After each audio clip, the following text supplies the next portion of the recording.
If you've ever felt judged, it's not about you. It's about them. And if you feel like you have a judgmental heart and you feel like you're actually pretty good at pointing out other people's flaws and other people's problems and noticing, the people at church who aren't, kind of falling in line. Like if you feel that way, that is a great opportunity. That is a perfect sign to start looking at what's going on in your own heart. And I got to be honest, the people that are great at judging others, at shaming others, are carrying their own deep shame in their own hearts. And it's just this vicious cycle of I feel unworthy, so I want you to feel unworthy. I feel unloved, so I'm going to make you feel unloved. I feel shame, so I'm going to shame you. I mean, that's the vicious cycle that's happening here.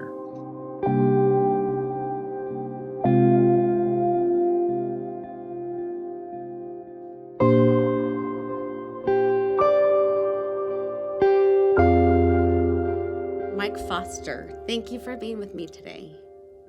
It is great to be with you. A while ago, I was listening to a podcast by Davey Blackburn. Shout out to Davey. Hi, Davey. And Hey, Davey. he interviewed you on this book, People of the Second Chance, which looks like this. And I will tell everyone you need to get this book if you ever feel like your life has ended and you're still living, right? Yes. Mike, you wrote this a while ago.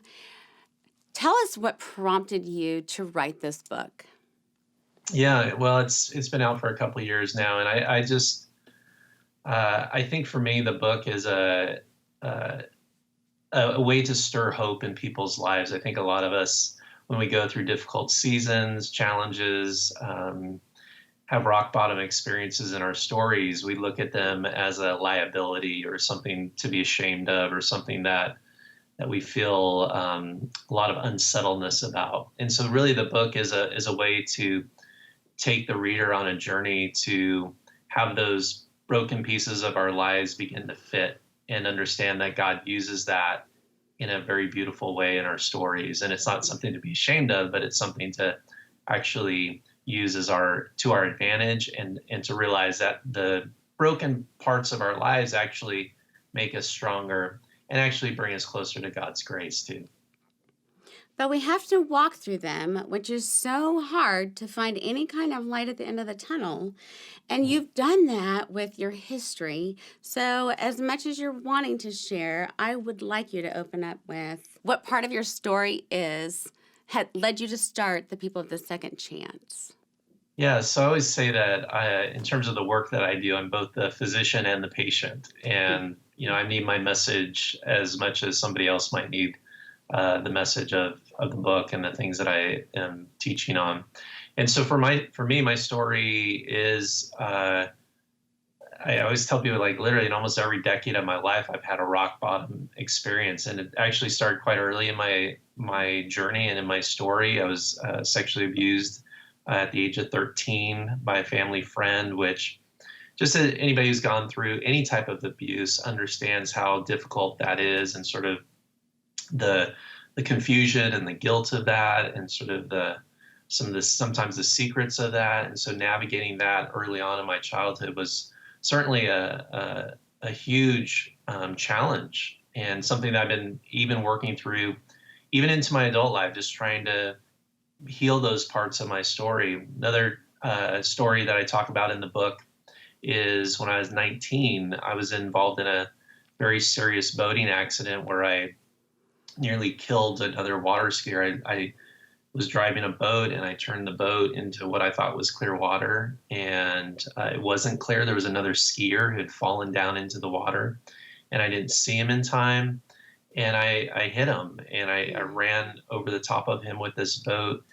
They medevac him to the hospital. He barely survived, but he'd be permanently disfigured. There'd be a court case and lawsuits, and just, it was trauma in the story. And I think what's interesting too about that particular chapter of the valley experiences of my life, like that boating accident, a lot of people expect that story to sort of have a happy ending, like maybe he and I had this moment where I could say I'm sorry and he forgave me, but none of that ever happened. And I think sometimes we have these things in our lives that just land like a big old thud. And Mm. you're kind of like, God, what are you doing here? What does this mean? And I think those are the places that really grace needs to rush in, because there's so much unresolved pieces of our stories that we're just going to have to trust in faith that God is moving in those places to create something good and beautiful out of it. From what I know and have read through my own history, that would be under ambiguous loss, so to speak, Mm. which is or complicated loss, the kind of grief that doesn't have the magic fairy dust that spills over it and makes everything wonderful, which Yes. at Disneyland, that works out great, but in real life, not so much. So, as you walked through that, how did you deal with that not having closure, but finding hope in the middle of no closure? Yeah, I think that's that idea of closure is such a popular idea. I actually, in terms of my work and what I've experienced in my own life, there's so many things that we never have closure on. The thing that I actually believe in is this idea of instead of closure, we have openings to greater levels of compassion, greater levels of understanding about the world and understanding about ourselves, our own strengths, our own weaknesses, and hopefully an opening to understanding God's love for us in those moments too. So for me, really the process was a very long process. And one of the things I talk about in the book is that healing isn't sort of a destination. It's an ongoing work that we're doing literally till the end of our lives. And so that to me is a much more hopeful, realistic sort of process that I think we can grab hold of, knowing that it isn't about going for closure and kind of like, hey, I'm done with this or I'm over it. It's just not the way life works. I think we can get triggered easily. We can have different things happen. It can bring up very old emotions that are just sitting there that we thought we were over. We thought they were closed, and all of a sudden they're back front and center. And so this sense of just we do our work, we trust God, we lean into community. Um, we're very aware of that critical voice in our head that tries to shame us or judge us in terms of some of the things in our past. And we keep showing up for life. And that's the invitation that God has for us each day. Is like, hey, are you going to show up today? And there's something that I have for you if you're open to it. Right. I love in the beginning of the book, you ask two questions, or you identify two questions that universally belong to all of us. And that being, and I have to get my glasses on here because I can't see it without that being, who am I? Yeah. What am I here for? Yes. And as you walked through the accident and the assault and the abuse and the betrayals that you had talked about that we'll get to eventually, um, sometimes that can change over time, can't it?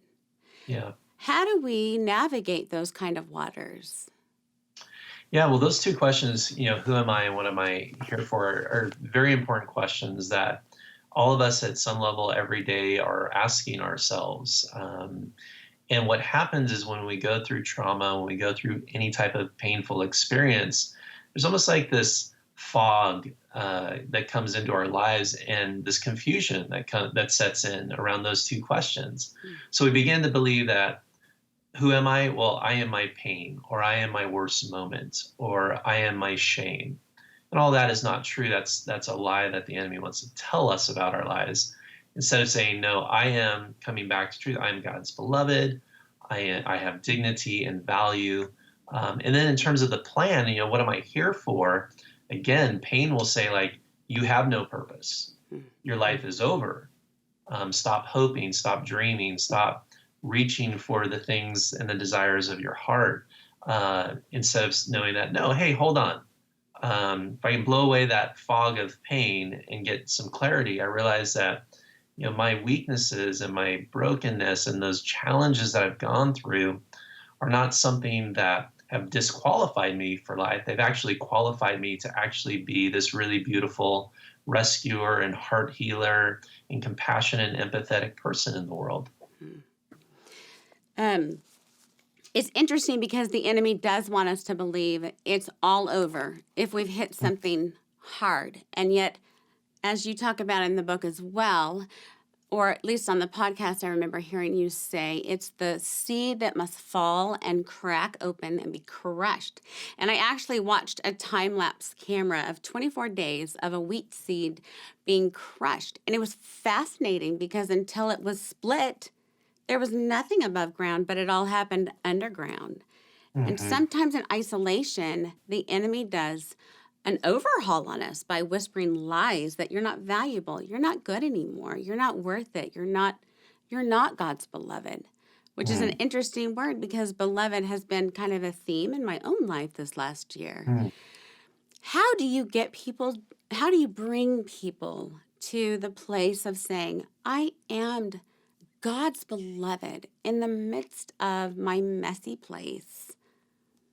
Yeah, that's a great question, and not an easy process because I think a lot of us are loaded up with so much judgment and so much shame and so many lies that we actually believe about ourselves. And sometimes that starts really, really early on in our story. Like sometimes that is flowing from our family of origin. Maybe we had parents who weren't supportive. Maybe it happened bullying at school, and so we're just we live in a social media society where the idea of being criticized, anybody can say anything they want about our appearance, about Mm.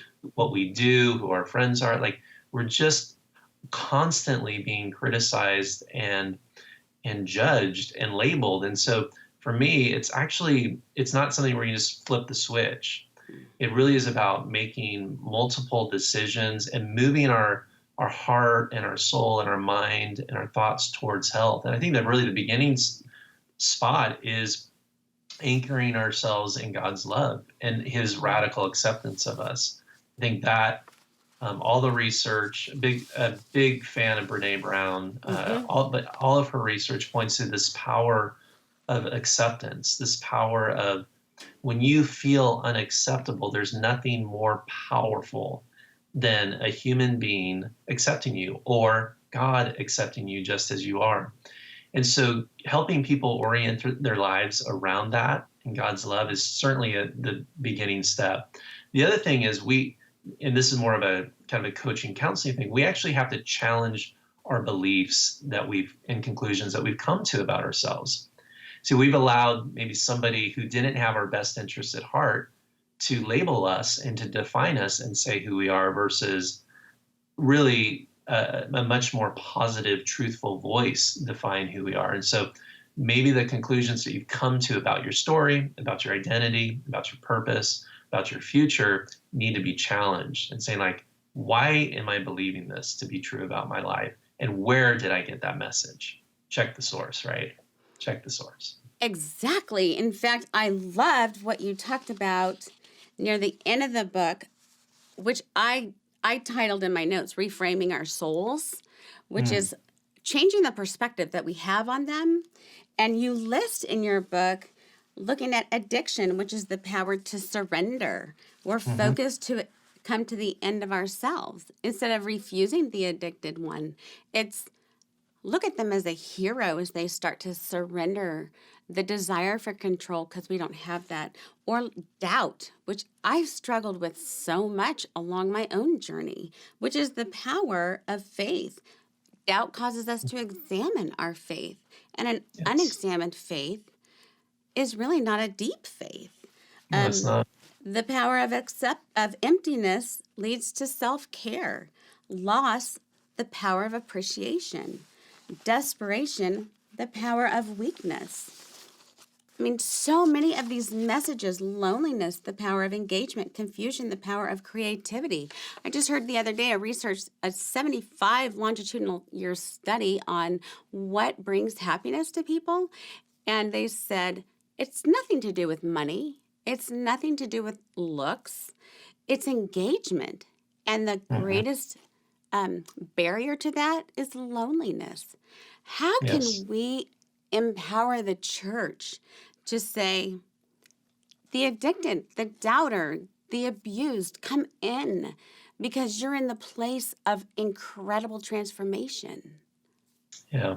Well, one of the stories I share in the book is a story of a kid named Chris who is in elementary school, and he saw a need on his playground where just some kids who didn't have friends to play with, and they were lonely. And so he went to his principal and he asked his principal if we could put out a bench in the middle of the playground where if you needed a friend or if you needed somebody to talk to, you could go sit on the bench, and then the other students or teachers would know if they ever saw anybody sitting on that bench that they would go sit next to him and talk to him. And actually what Chris was noticing was actually a pretty big social phenomenon on recess playgrounds, right? With kids admitting 70-80% of them admitting to feeling lonely at some time during during recess.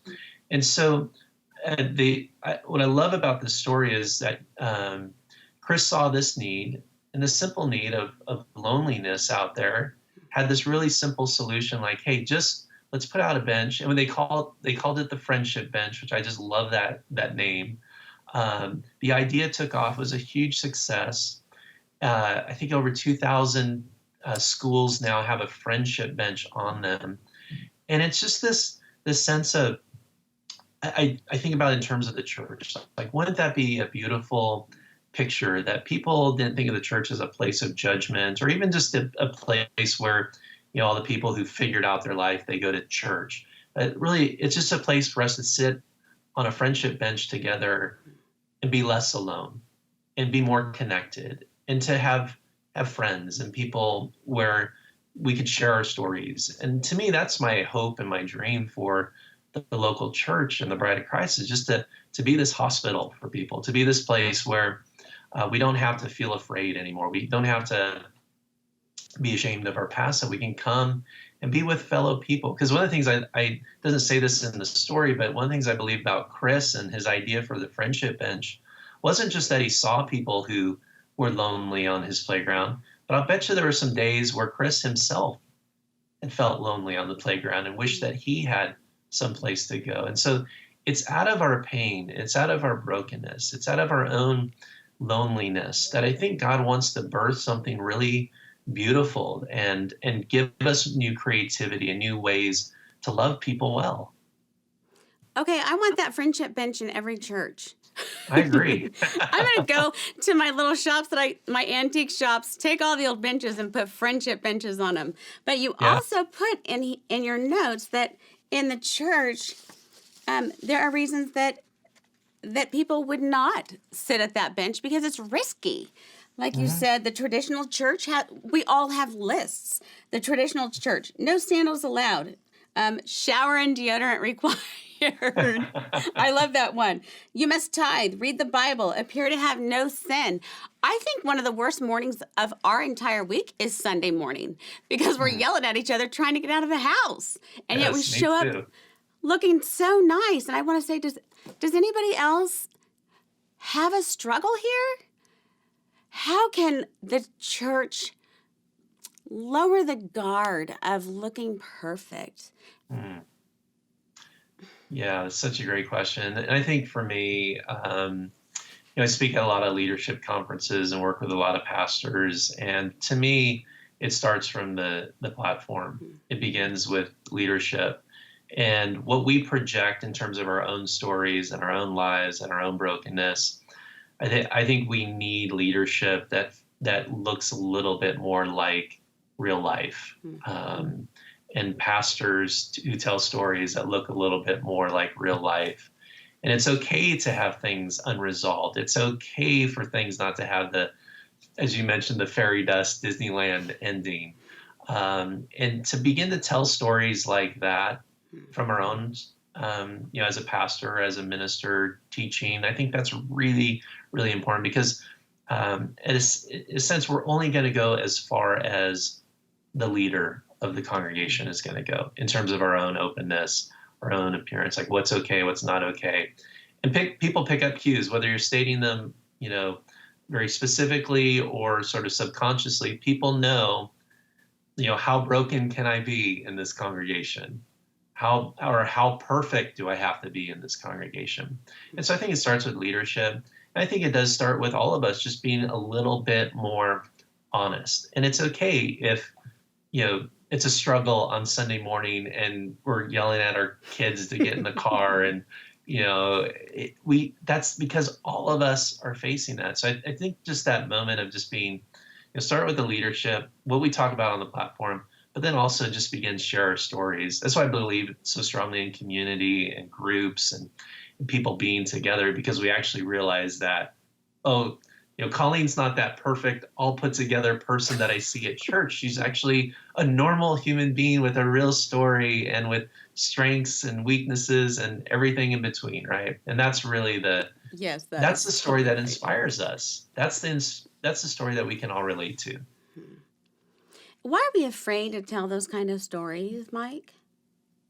Well, I think it goes back to this idea of every single one of us want to be loved and accepted. I think that's just at the heart of how God created us, to be welcome, to belong, to be in community. And I think we've adopted through all kinds of different cues and different learnings through our stories that if we don't have our act together, or if we don't, look a certain way, or if we don't have our kids act a certain way, that we would be rejected, that we would be pushed out.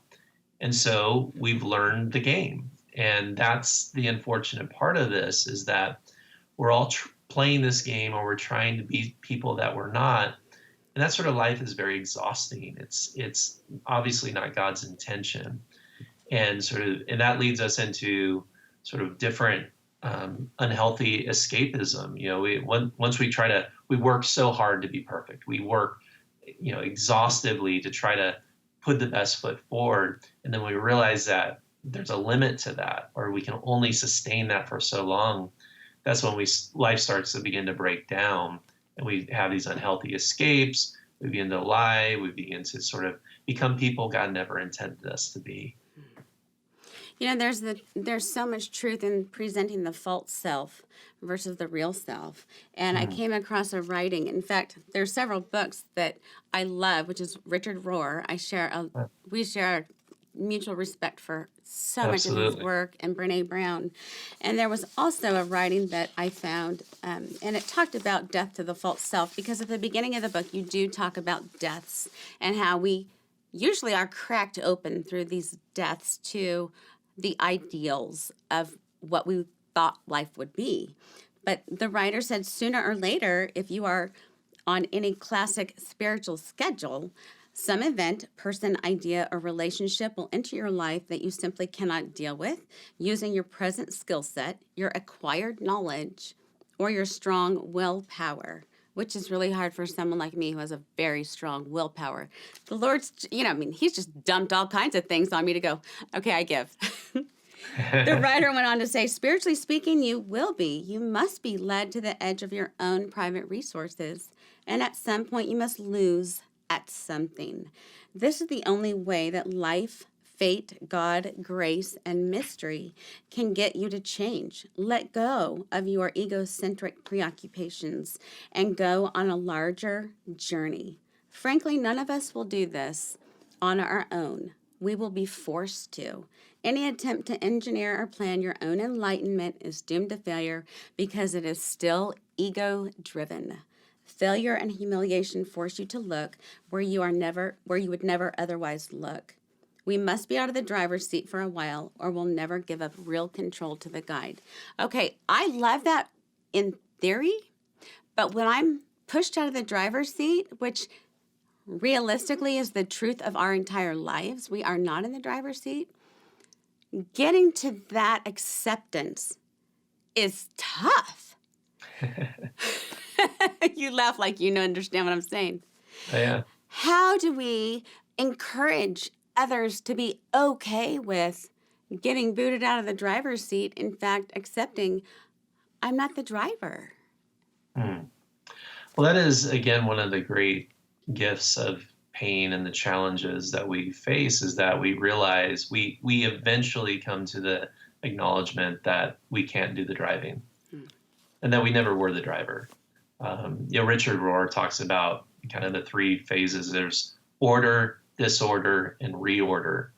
And that order thing is really just about us controlling it. Right. And we actually are good at that. We can do it for a while, and we can hold on and try to drive the car as long as we can, but it does have its limitations. And then we have disorder, and life begins to break down and life begins to crack open. And really it's in that place of God reordering those pieces and saying, hey, listen, you were never meant to drive. That's not the life that I want for you. It's not the joy that I'm inviting you into, because we also know about when we are behind the wheel, that actually means we have all the stress, all the anxiety, all the frustrations, all that fear that we live with. And so it's like, I always invite people just to think of walking through life with open hands and just a posture of fluidity and openness and acceptance. Because as soon as you're rigid and trying to control and trying to be in charge, and life doesn't play fair. We know this, and it is going to bump you in a way and hit you in a way where it is going to create a lot of disorder. And not to be afraid of the disorder, knowing that this is part of the process. It's the refining of the gold through fire, right? It's the creating of the diamonds through pressure. I mean, this is part of the process. So we don't have to fight the process. We just invite the process and trust that God is good, that we are loved, that there's something on the other side of the challenge waiting for us that is beautiful. Now, sometimes there's a lot of pain in that because, as you referred to in the book, or it was the podcast, I'm not sure which one, but the betrayal that can happen, because if we have established relationships based on a set of dynamics that we're in control, then when everything is a mess, a lot of times people walk out of our lives. I've experienced that, and there is such a cutting pain in the soul when those we've trusted choose to say, that's too much of a mess for me. So speak to those who are alone and going, I thought I could get help, and what do I do? Yeah. It's one of the things that happens when we experience pain in our lives is that we actually begin to discover who our true friends are. And again, you can look at this both ways, as either something that is unfair and horrible and not right, or you look at it as a way of like, okay, I'm now pruning friends that were never my friends. I'm actually discovering the real people that are with me. I think typically what happens, I know I've experienced this in my own life, is that what I thought was a very wide circle of friends and lots of people who are committed to me, when I've gone through the challenges, I've realized that it's actually just a very few that know me best, who are most committed to me, who are going to see me through the long run. And I'll tell you what happens with those friendships. Those friendships become richer and deeper and more connected. And those other ones just sort of drift away, as honestly, Colleen, they should. We You're should not exactly have right. we should not be investing our time and our heart and our emotions into those relationships. So they're not what they seem to be. And we through the pain and through the loss, we've actually discovered one, two, maybe three people that are brothers and sisters, the ones that are just, and it's okay to have acquaintances. It's okay to have lots of people that are around us or a part of us in some different way. But those true friends and those close friends are the ones that when everybody's walking out, they're walking in. And those people are angels in my mind. Those are the people that I'm going to do the rest of my life with. Because they can sit in the mess with us. Yes. Now, a lot of times, my experience with raising a child with disabilities, my experience of having gone through domestic violence in my history, experience with a blended family with health issues, there's a lot of loneliness in that Mhm. because those are a lot of messy places. Yeah. Um, what do you say to the person sitting there? Because waiting is is like pregnancy. There is so much going on that God is orchestrating that we don't see the baby yet, and Mhm. yet a new birth is coming.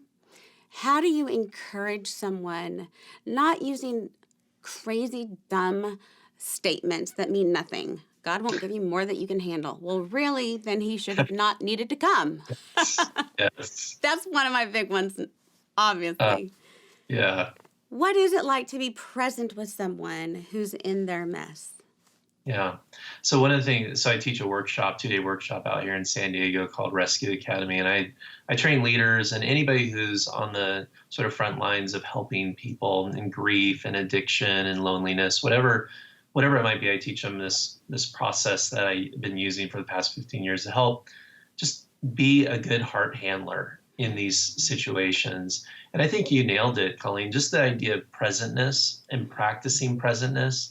I think so often we think we have to come with advice or answers or the cliched stuff, you know, and it's like Yeah. literally I teach people to uh, really the greatest gift you can give somebody is to be present. And presentness to me is sort of these three things. It's I see you, I hear you, and your words are important. Your life is important. You met whatever you're experiencing, your emotions are important.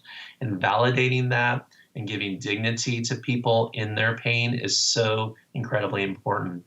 And I think one of the reasons why people walk out when people are going through difficult challenges in their life is because they feel like they have to come with an answer. They have to have a solution. Or maybe that they feel like they have to sign up for, okay, now I got to be on call 24 hours a day, 7 days a week, and I got to answer the phone at 3 o'clock in the morning. It's like, no, you don't realize the beauty of just inviting a hurting friend to go for a 30-minute walk around the neighborhood.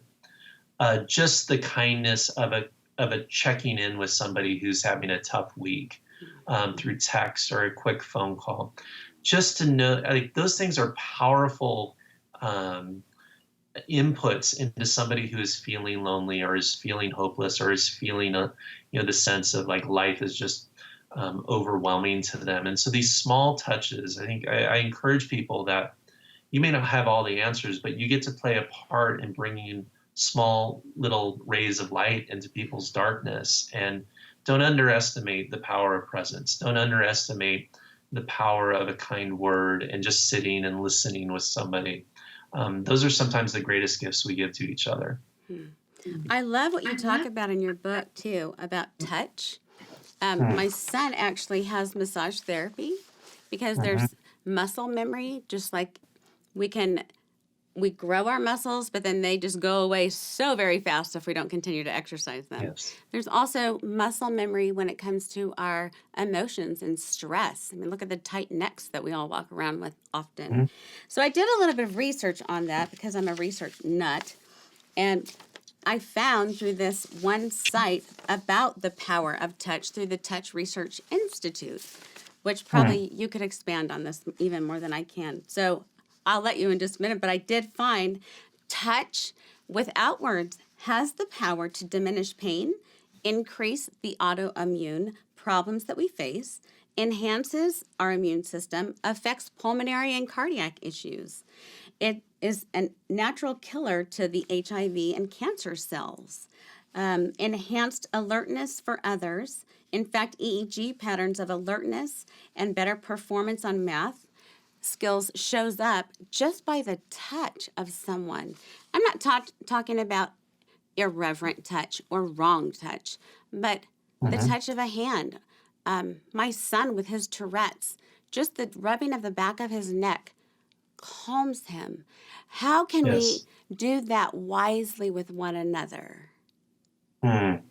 Yeah, it's really interesting. And it's such an important topic that there's a lot of fear, a lot of misinformation about in terms of touch and healthy touch. And I think that's a very important word, healthy touch, because there is inappropriate touch. There is touch that is unwelcomed. In fact, sometimes in my work, I won't even necessarily touch somebody, but my hand will be close, like I'll on their back, or it'll Hmm. be close enough to where there's actually the body's energy is actually able to transfer. So even sometimes not even completely touching somebody is part of the work that of touching and healing.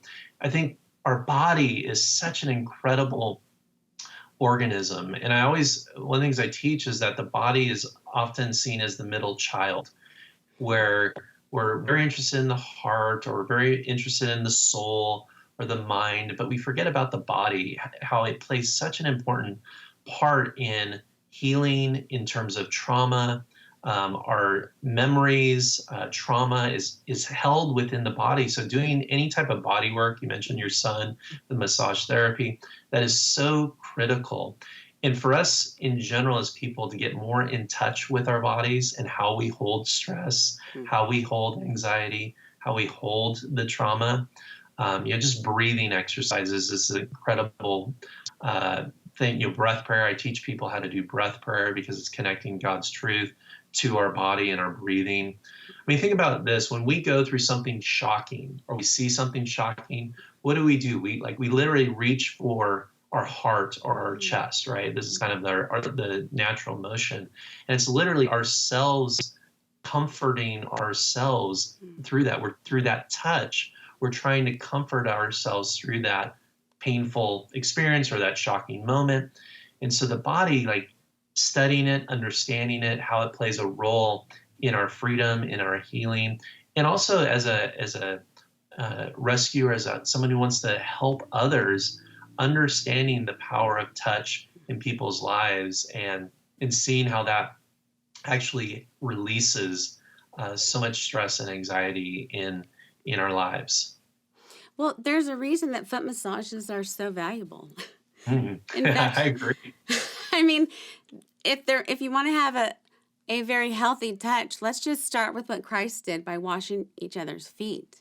Yes. I mean, that's so healthy and life-giving. When my son's disabilities were so painful, the only time he wouldn't cry was when I rubbed his feet, because it attaches to so many other parts of the body. Yes. And the hands as well. So there are very safe ways to be connected through touch that don't have to go anywhere beyond that. Yes. Even just this idea of movement, they found there's a lot of studies around depression. If you're struggling with depression, one of the best things that you could do is go for a 10 to 15 minute walk, to lace up your shoes and go for a walk, because that engages the body and releases endorphins. And so how the body plays, it's such a critical role in terms of our healing that honestly, Colleen, we just don't talk about enough. In churches. We don't talk enough about in terms of how it plays a role in our lives and in helping others. Maybe that's why the Lord walked everywhere and there weren't automobiles. Oh, I love that.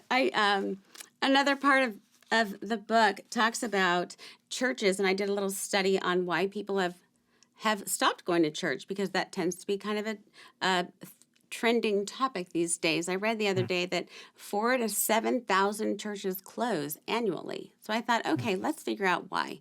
And I looked up, why do people not go to church? And I thought, as I read the list, number one, across the board, was the fear of being judged. Another was refuse to engage with my real problems. People don't want to go there, which typically says to me, well, you're not engaged with your own self, so that makes you too nervous to enter into my own problems. People are rigid or unwilling to change, or they have a list of rules that I'm supposed to keep that if I don't know them, I'm going to make a mistake and then be left alone. Everyone is fake was another one. People are exclusive. They only want my money.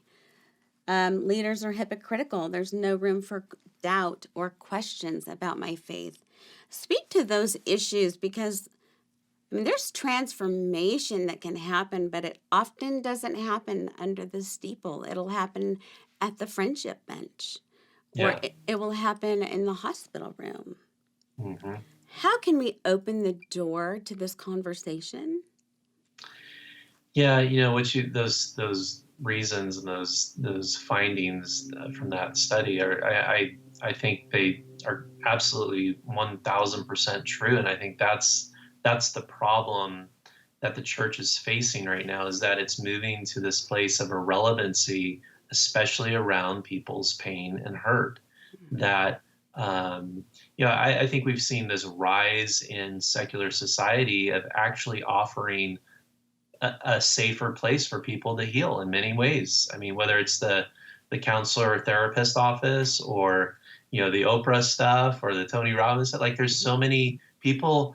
We have issues, we have pain, and we're going to find communities, and we're going to find places that are willing to talk honestly about that.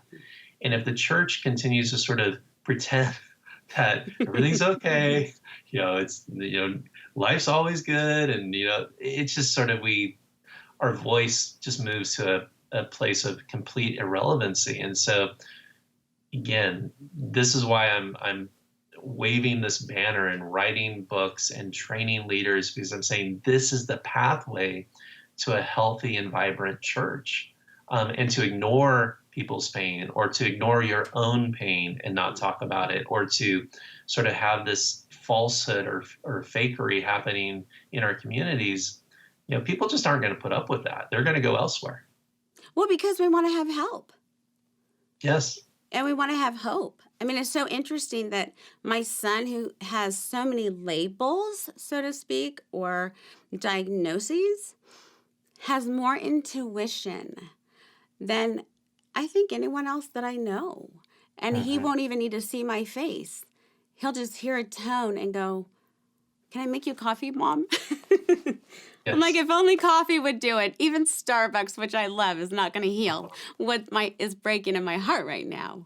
But yes, we have to welcome this. In fact, you say in your book, and I quoted you on labels, if you think about it, the formula works pretty well. I set the standard, I find those who don't meet the standard, and I win, which is kind of a competitive thing that happens at church when we label others. Philosopher Alan Watts put it this way: religions are divisive and quarrelsome. They are a form of one-upmanship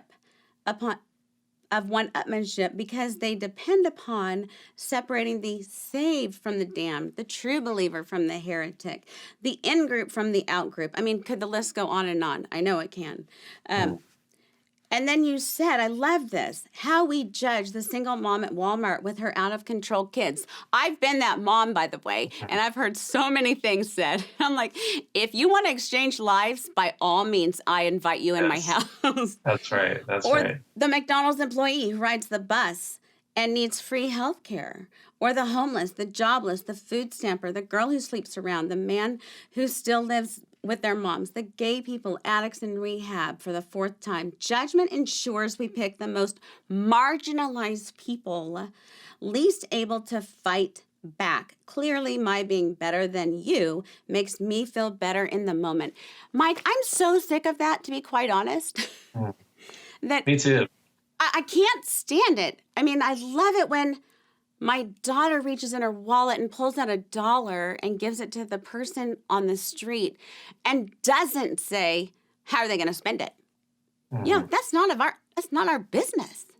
Let God do that work. Okay, how can we promote this in our churches? Yeah.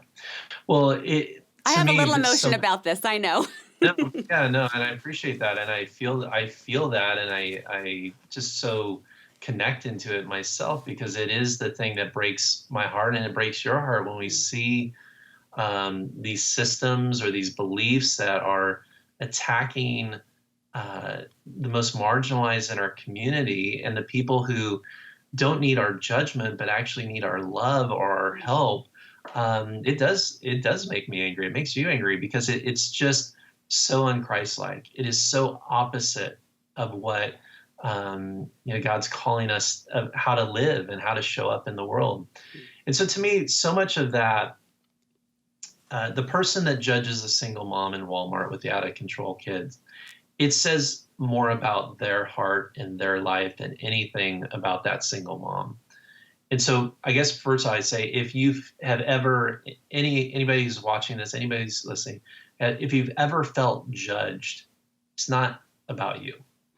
It's about them. And if you feel like you have a judgmental heart and you feel like you're actually pretty good at pointing out other people's flaws and other people's problems and noticing, the people at church who aren't, kind of falling in line, like if you feel that way, that is a great opportunity. That is a perfect sign to start looking at what's going on in your own heart. And I got to be honest, the people that are great at judging others, at shaming others, are carrying their own deep shame in their own hearts. And it's just this vicious cycle of I feel unworthy, so I want you to feel unworthy. I feel unloved, so I'm going to make you feel unloved. I feel shame, so I'm going to shame you. I mean, that's the vicious cycle that's happening here. So when someone has that kind of shame and has internalized it and it's become kind of the definition of who they are, you mentioned earlier, we don't have to be defined by our story, the victim, the abused, the mother of the disabled, the whatever it is, the cancer survivor. Let's first start with I am the beloved of God Mm-hmm. who has allowed what I may not ever understand.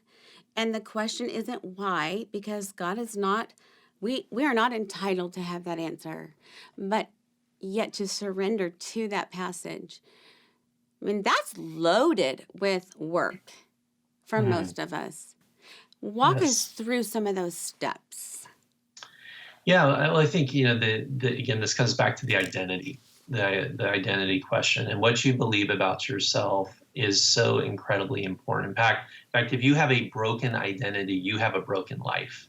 And Hmm. so this idea of being the beloved, being just lavishly loved by God, to sense that within you there is worthiness and dignity, and to know that God literally knit you together in your mother's womb, that no matter what your situation looks like, that you are always welcomed at God's table. Like, to me, like, those are the things that I want to wake up in the morning and just get that on me. Like, if I was Yeah. putting on a coat or putting on, a wardrobe, it is the wardrobe of worthiness, right? It's the wardrobe of God's love. Because that, to me, and I've experienced this in my own life, is like I can wake up in the morning, I can feel inferior, I can feel afraid, I can feel insecure. And then the rest of my day is going to reflect that, Hmm. my actions, my relationships, my choices. But if I wake up in the morning knowing I'm God's beloved, and love is the anchor of everything that I do, and I feel that, and yeah, I have to work on that. I have to quiet that little critical voice in my head that wants to remind me of certain things that I'm not good at, or it's my past or whatever. Like, if I go, nope, I'm God's beloved, I put that on, life just works. And there's a confidence that comes with that. There's an authority that comes with that. There's a compassion and empathy towards others that comes with that. I don't feel like I have to play the one-upmanship game. Like, if you know you're loved, you don't have to prove anything, right? You don't have to like say, I'm already in. I'm like, I can't get any more love because I'm just completely loved as I am. And so it just all those systems that tend to destroy churches, destroy societies, destroy families, like anchoring and knowing that we are loved people, to me seems to be almost the silver bullet. Now, it does require work. It requires intentionality. It means us waking up. It does noticing our body when we're starting to feel stressed or insecure and saying, okay, what's going on here? Why am I feeling this way about this person or this meeting or this conversation or this comment online that this person made? And just noticing those things that are going on inside of us, and then welcoming love back in, welcoming God's truth back into our life. It's a process, but it's one that really is just about intentionality and the smaller steps of saying, I'm going to make the decisions, choices, choose relationships that move me towards me being truly who I am, God's beloved. As you were talking, Mike, I started tearing up because truly an hour and a half ago, I was sitting with my son who I said, do you feel, John, that you're loved? And of course, he's my son with disabilities. He looks for my reaction to see well, what am I supposed to say?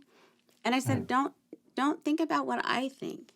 Do you feel mm, that? He goes, I don't know. mm, And I said, well, let's sit down right now and pray mm, because you are. And I think anyone watching this, it doesn't matter the ability or whatever you have or don't have on this earth. It's the soul, which you mentioned has more gold mineral in it in our hearts than any other organ of our body. mhm. When we let that gold spill out, it looks like these tears, Yeah. and yet it is a treasure and a Mm, gift to let someone else say, I don't know if I know that, but I need help figuring that out. yeah. Can't we do that as a church together? Mm. Well, I think John's question is one that I think so many of us struggle with, right? We're just not sure. And for us to be show up in people's lives as a voice of truth saying, you are loved, you are loved, you are loved. And letting that be our only message, to me, I think about my own life. That's all I want to remind people of these days. Right. That's all I want to communicate these days because honestly, it's what they need to hear more than anything.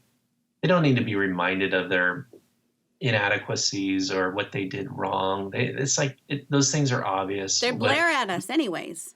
That's right. They're just like what I need to be reminded of by my friends and the people who care about me is that I'm loved by them and loved by God. Because I think so many, just like John, in your conversation with him, I'm not sure, and I want to be sure. I want to know. And so, like as his mom, what a beautiful thing just to kind of step in there and say, let's begin to talk about that, and let me remind you who you are, and that love is real, and that you are loved more than you could ever know. There's a desire in me to have him know that. And it's interesting that sometimes animals who can't even communicate, my daughter's studying to be a veterinarian, they can share love so much Mm, easier without words than mhm. human beings. And Yes. I think that's why there's so much healing therapy with working with animals Mm. because they take us as we are. They're not like, oh, excuse me, you're not good enough. You can't ride on my back. It's Right. hop on, let's go for a walk. Yeah. What have been some of the hardest things for you to allow to be loved? Mm. Yeah. Well, that's great. I think for me, certainly some of those stories I mentioned earlier about both the abuse and then the boating accident. Just so much confusion around that for many years of just trying to work through that and going, it wasn't your fault. Because a Mm. lot of times we block love because we think it's our fault that these things happened. And so to me, really working through that process of just saying, letting myself off the hook. Because again, when we hold others to a very high standard, often, but really we hold ourselves to a standard that is just impossible sometimes. And so to me, inviting that love into that place of our greatest pain and our greatest mistakes and our greatest fears, like that to me is an exciting project and in a place of great discovery about who we truly are. And so to me, it's been a combination of, friendship, community, therapy, 12-step. Like it's studying, reading. It is a never-ending process of God resurrecting those painful, dead things in my life and giving them new meaning and new purpose. So that requires safety. And there Mm, are, I'm sure, with Cloud and Townsend and all the work that they've done, Save People and Boundaries and Arterburn with Toxic Faith. What do we need to look for in order to not re-damage ourselves, but to find safe people? mm. Yeah, well, I think first off, any friendship or any person who's trying to fix us is an unsafe person. And so if you sense that you're becoming somebody's project, Mm. that's a problem. If they show up with a toolbox, go ahead Yeah. next door. Yeah. I would say, fixing is great for animals and pets, but not people. Exactly. So, and I think that's just a tail sign. Like, I don't want to be opening my story, opening my life to people who have an agenda, who have sort of this Messiah complex. I want people who actually are willing to have a Me Too moment with me, who are actually willing to share their own brokenness and say like, I don't know what you're going through, but I know what it's like to feel lonely. I know what it's like to feel on rock bottom. And it's not sort of we want people to all of a sudden co-opt our story or co-opt our pain and start talking about themselves the whole time. But people who are embracing their own brokenness, to me, are safe people. I have a friend who hires worship leaders and helps put worship leaders in churches, and he goes, never hire a worship leader who hasn't been broken. Because if you hire a worship leader who hasn't been broken, you're just hiring a song leader, not a worship leader. And I think, to me, it's like, I don't want a friend, a close friend or somebody, a safe person to come into my life who hasn't been broken and hasn't gone through their own rock bottom experiences. Because those tend to be safe people because they know, they have experience. They know what they needed in that moment. Yes. And so they're going to be able to know in some small way, perhaps what you might need in your moment. That's great. I had a friend speak some truth into my life last week as I was talking to her about a broken area in my life. And she said her verse for the year was in Isaiah. And so I offered this as we start coming to a close, which is a bummer because I wish we could talk for the next 4 hours. But I think people would probably hang up. So anyway, she said that these were her verses for the year, Isaiah 18, which says, "But forget all that. It is nothing compared to what I'm going to do." Meaning, stop looking back at all that mess and the stuff that. Stop looking back at what caused everything to fall apart. Stop being defined by that. For I'm about to do something new. See, I have already begun. Don't you see it? I will make a pathway through the wilderness. I will create rivers in a dry wasteland.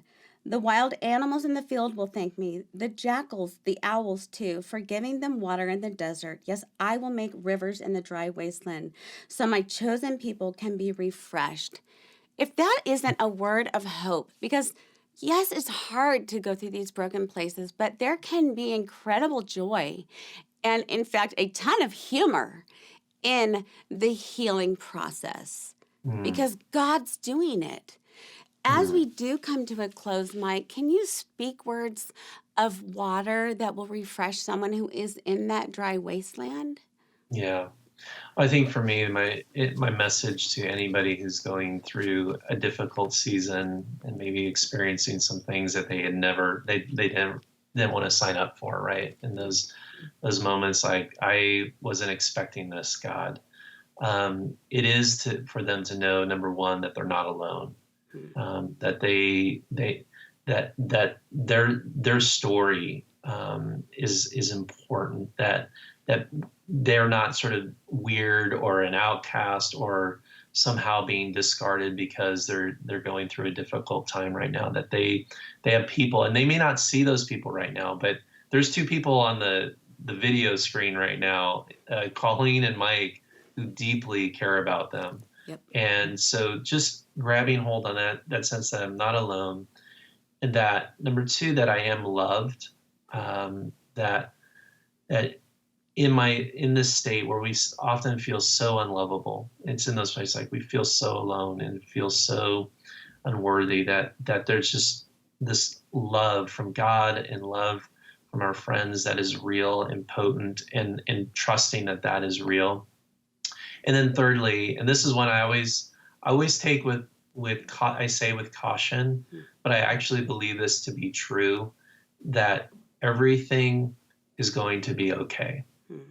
It may not be exactly what we thought it was going to be. It may not be the life that we had anticipated or planned, but that we can trust that the inherent core theme of our life is goodness and hope.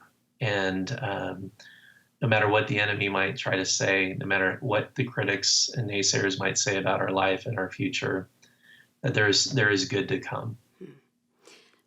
Okay, that's so true. And okay doesn't mean okay as we define it. That's Mhm. part of the surrendering process. It's Yes. trusting, Lord, whatever it is that you deem okay, I accept. In fact, I'm going to trust that I will flourish in that because you're Yes. a God of flourishing and of abundance. You promise us that. It's not something that I can kind of muster up. It's promised in his word, and I'm going to bank on that more than anything else. Yes. Amen. How can they find you? Because I know that so many people want to be on your friendship bench. I want to sit there. How can people find you? I know your podcast, which I love. Yes, a podcast on iTunes called Fun Therapy with Mike Foster, and been a really fun project that has really resonated with a lot of people. Just sharing some of these stories, sharing some of the brokenness, and it's kind of like a counseling session that I do with an author, with an influencer, with a leader. Sometimes it's just my friends who they're going through a difficult season, and we kind of process that. And it's been really powerful to hear the stories that have come out of that. Obviously, the book, People a Second Chance, on Amazon.com. And then my website is mikefoster.tv. And that kind of can direct you to the workshop, to the ministry of People of the Second Chance, the podcast. All of it's there at mikefoster.tv.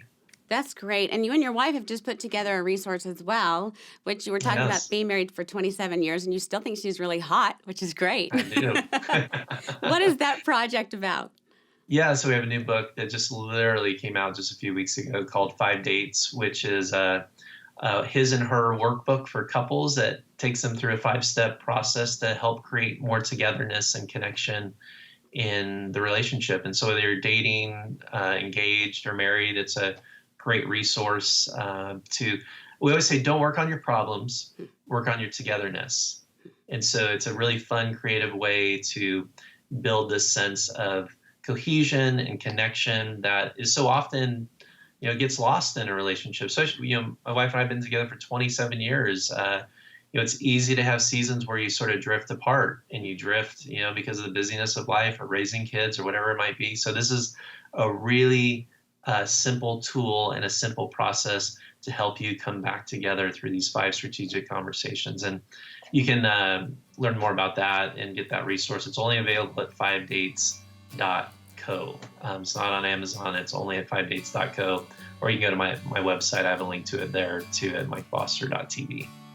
Well, Mike, thank you so very much for continuing to press through and to help people find their passion in the midst of their pain, where God is at work. And thank you for this time. If you have been watching this and have found hope or have found some kind of ray of light shed in that dark underground place, I want to invite you to visit Mike's site. Get the book, People of the Second Chance. He talks about throwing parties for people who have been incarcerated, which I totally loved that section. And also visit Reframing Ministry at insight.org, because we care, and you can come as you are, sit on our friendship bench, and you will be loved and accepted. Mike, thank you again so very much. Let's do this again sometime, okay? I would love that, Colleen. It's been a real pleasure. Thank you so much. Have a great afternoon.